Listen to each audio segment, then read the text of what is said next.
So gone are the days that people that you hire are going to work at your place for 10, 20, 30 years. At least out here in Southern California, that simply is not the case anymore. That does not happen. You're looking at an average of 3 to 4 years per person. And on the management side, it's the same story.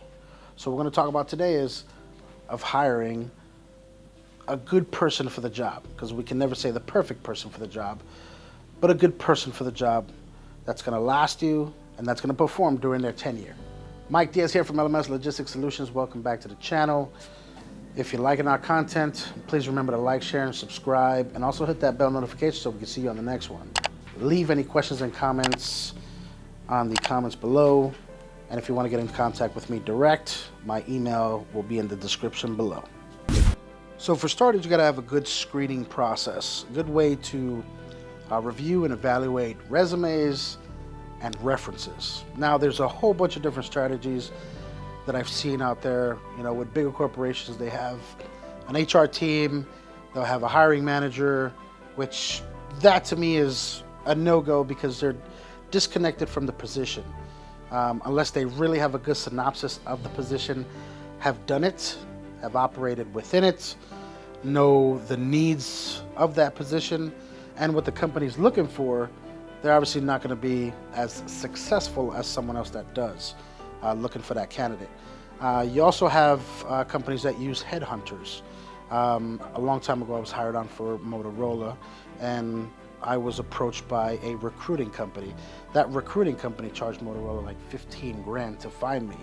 And then what I do here, I don't assign that to anyone.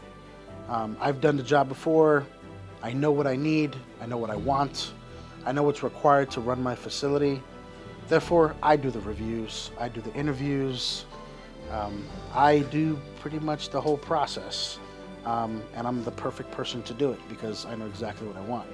So what do I look for in a resume? So I definitely look for the people that have held a supervisor position for some time, and also maybe multiple positions. I don't want someone coming in and growing into the supervisor position because now they're trying to figure things out. I really don't need someone coming in here trying to figure things out. I want someone seasoned. I'm paying for someone seasoned, and that's what we need. But a lot of folks in almost every role in supply chain, they're looking to level up. And some companies are willing to accept that at a discount, but here at LMS, what we were looking for was someone seasoned, and the pay was for someone seasoned, wasn't for someone coming in to level up. Because remember, you are as strong as your weakest link. And if you have someone that's up and coming, that's gonna take them about a year, maybe a year or two to learn how to run a warehouse, then you're always gonna be behind. Always going to be behind as a distribution center because you're limited to what that specific manager can do. References, check. References will tell you a lot. Sometimes they won't. Make sure they're professional references and not family members and friends. I always require 3 references, professional references, and they should be their former supervisors. I was checking a reference on someone that was held in high regard, even from another reference, but when I spoke to the owner of that warehouse, had revealed that there was a sexual harassment case under that person's tenure, and there was also one of their best workers, a female, had bared a child from this gentleman, and that wasn't from a previous thing. It was from his tenure in that warehouse. So, you know, that tells you that that person has a problem with separating his relationship from his subordinates. So personality types, what type of personality types we look for? You want to hire based on values, see what people's values are. So you want to kind of match that person's values to the values of the company. And every company has values, and those stem down from the owners and the founders. So you want to kind of match those type of people. There have been so many things that have been tried, personality tests and other types of tests, but values, in my opinion, and a lot of other people's opinion that are way smarter than me, work the best because they'll be more aligned with what the company's vision and their own values are. So values-based hiring is probably the best, and see what drives them, like integrity, hard work, teamwork, things of that sort. But you definitely need a somewhat stern, strict type person that's flexible, flexible enough to allow for a certain error margin. You also want the neutral type, right? The one that's not looking at other people because of their culture, gender, color, things of that sort. Your neutral type leaders are the best, the ones that can see everyone the same. And then also you want somebody that's mature, right? People do mature, men do tend to mature at a later age. Nowadays, people have been leaning on women in this industry to take over, the working roles and the supervisory roles, and they do really well at it. But you definitely want somebody that's mature, somebody that understands leadership, somebody that understands compassion towards other people and understanding, but at the same time doesn't waver on a certain set of standards. The biggest thing that I do have here is I have a written test, and the written test has a few metrics, a few things that we do cover. It talks about leadership, it talks about mechanics, how a warehouse or how a distribution center functions. It talks about acronyms, industry acronyms, so we find out if they can speak the language or not, and what type of language do they speak. Every warehouse is kind of sort of different in the language they speak with the little nuances, and it's usually driven by their WMS. But in the industry, an LP, LPN, pallet ID, label, it's kind of all the same, right? So if you got somebody that can speak the language, they're easily trained. Our test talks about customer service, office function, productivity issues and improvements, KPIs, and lastly, it has from start to finish how a warehouse functions, how a distribution center functions, pretty much how like an engine functions. You put in the key, turn the key, juice from the battery goes to the starter. The starter starts up and fires up the flywheel. Flywheel fires up the rest of the engine in the exact same steps on how an engine functions. I require that person know how a warehouse functions step by step. So as in business, culture and the location that you're in is a huge factor when it comes to selecting management. And it's always said that it's better to promote from within, but believe it or not, in this industry, it's from what I've seen, a lot of higher level management frowns upon that, from hiring from within. And I can understand why, because I could see why.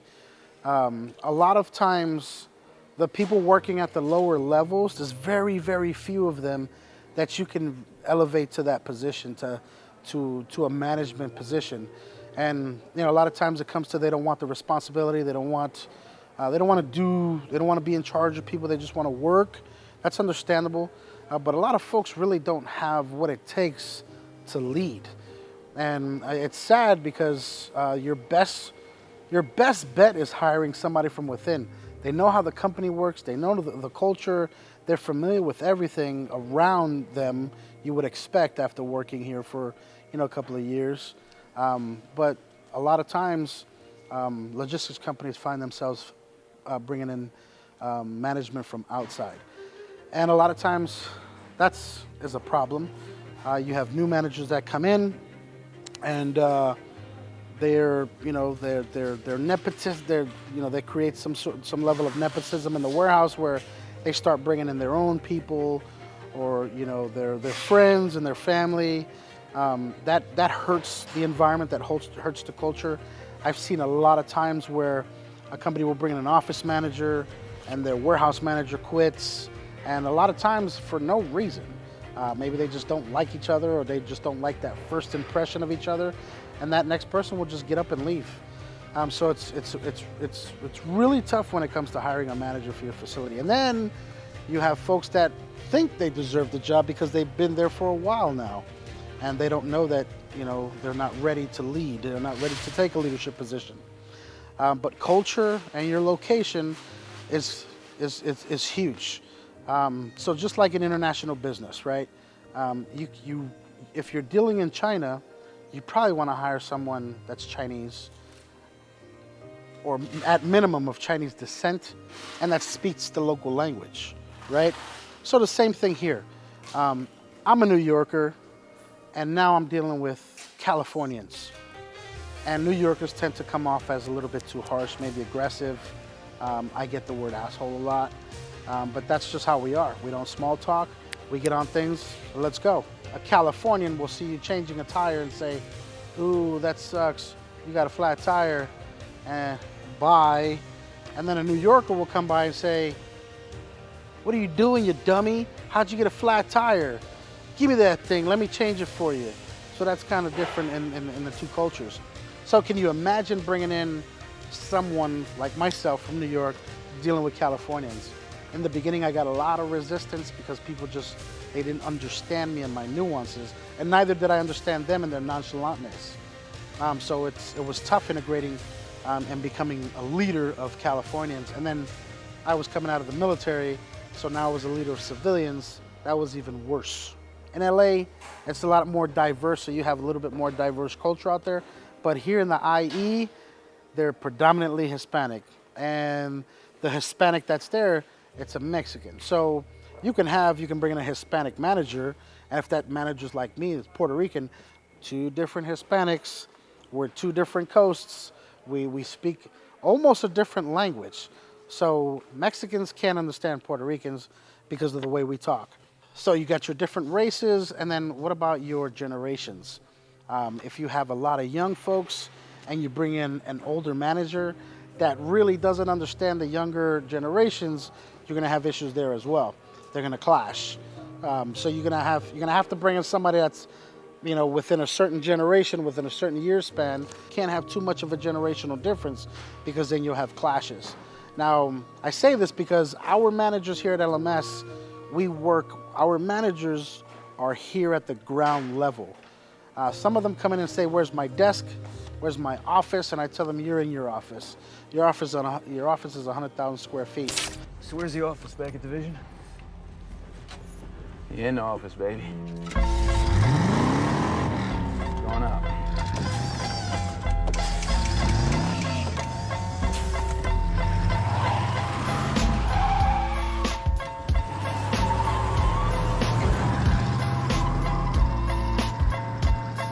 You don't even get an email here.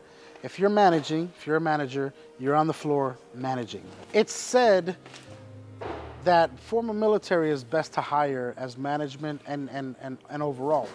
But now if you're hiring someone that just got out the military and they're fresh out, it's gonna be a culture shock for them, because just fresh coming out the military, they haven't even integrated into society. They don't understand how regular civilians function and work and train and everything else. So they might be a little bit too tight.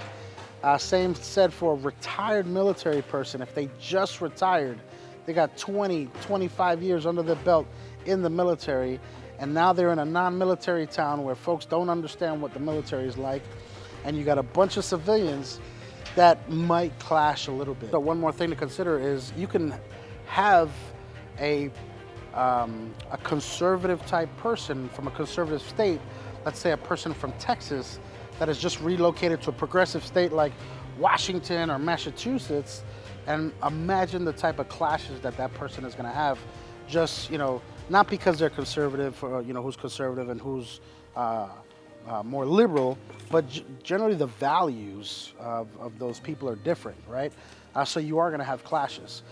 So your best bet is to source it locally from someone that that you have vetted, that has proven themselves to be an integrator, because at this level you have to be an integrator. Visionaries at this level do not function too well. You need an integrator, someone that's going to bring a team together, motivate them the way they need to be motivated, right? So the way we are motivated in the military is not how civilians are motivated at all. It's counterproductive. And you might have a good few people leave, because folks that are at the working level, they tend not to voice their opinions too much. They just get up and leave. So you might as well, you might have some good people leaving by bringing in a certain type of manager. So another thing to consider, believe it or not, is your processes, your management processes, and your entire system in the warehouse. Managers tend to need a functioning product. Some of them don't do too well with coming in and there not being any structure. It's really your job as owner or CEO / president to create a system for these managers to come in and go by. Now, that's tough too, because even with functioning systems, you'll get managers that want to come in and change things. And that's one of my pet peeves. That's what I don't allow, because I know my system works. I've worked it for a long time. So you definitely want to have clear expectations of your manager. That should be discussed in the very beginning. Here I have a nice long document that I tell them how to manage. We even have management processes, how associates are going to be handled during break time, during lunchtime, how their performance is measured and monitored, how they're going to be reviewed. We have management processes and procedures. Start off by asking who's ever coming to manage your facility. Start by asking them to define what leadership is, right? And the military description is similar to the civilian description, is to provide purpose, direction, and motivation while accomplishing the mission and improving the organization. Ask them to define leadership for you. And you'll see that 99.999% of people are just going to give you their own definition. So remember, you have to have also clear roles. That means all your other jobs in the warehouse have to be clearly defined. You should have an organizational chart, which is almost like a family tree of how your company is configured. That way your manager knows exactly where he's in the process. And then what I like to do is I have a 35-step process that we go through, that everyone in the warehouse is responsible for something in that process. And we get everyone, all my key personnel, together on a table during lunch. I buy lunch for them. And we go through every single process up until the customer sending us an advance shipment notice, to us sending out an invoice, to us bringing the paperwork from the warehouse to the office, every single step in the entire process. And they put their names on those steps so they know what steps they are individually responsible for. Another thing I like to do is break down duties into skill levels. We do that in the military, but it gives the manager a clear picture of how you want them to manage. Now, there's some managers that really like to work, which is great. They like to be there with their team.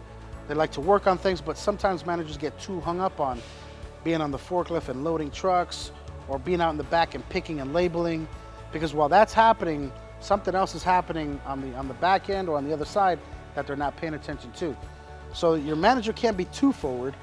Now you have managers that like to sit around in their offices and not do too much.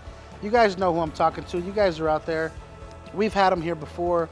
Those guys last about 5-10 minutes on the floor and they're gone. But you have warehouse management that likes to lead from the rear. Now, if you're too forward, you can't see what's happening in the back. If you're way too much in the back, you can't see what's happening in the forward or in the front.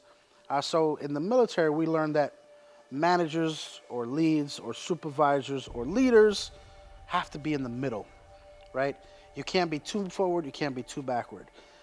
Being in the middle is the perfect spot to where you can see enough to what's going on in the front so you can provide leadership, you can provide direction, and then you can see towards the back so you can provide them purpose, right? And also direction. So in the middle is where it needs to be. So we give them skill levels. I'll give an example. So skill level 1 or skill level 10, we go 10, 20, 30, just like in the military. So skill level 1, skill level 10, that's sweeping the floors. And what do? So you delegate. That means I don't want to see you sweeping the floors as a leader. Now you can if you want. I sweep floors, I've swept floors before, but do I want you being the main person that sweeps floors? Absolutely not. That has to be delegated. And it's delegated and you follow up. So how does that look like? You have somebody sweep the floor and you check to see if it got done. Easy enough. Now, skill level 20 is you delegate and you actively supervise. So what does that mean? Skill level 20 is loading a truck. You give somebody a task to load up a truck.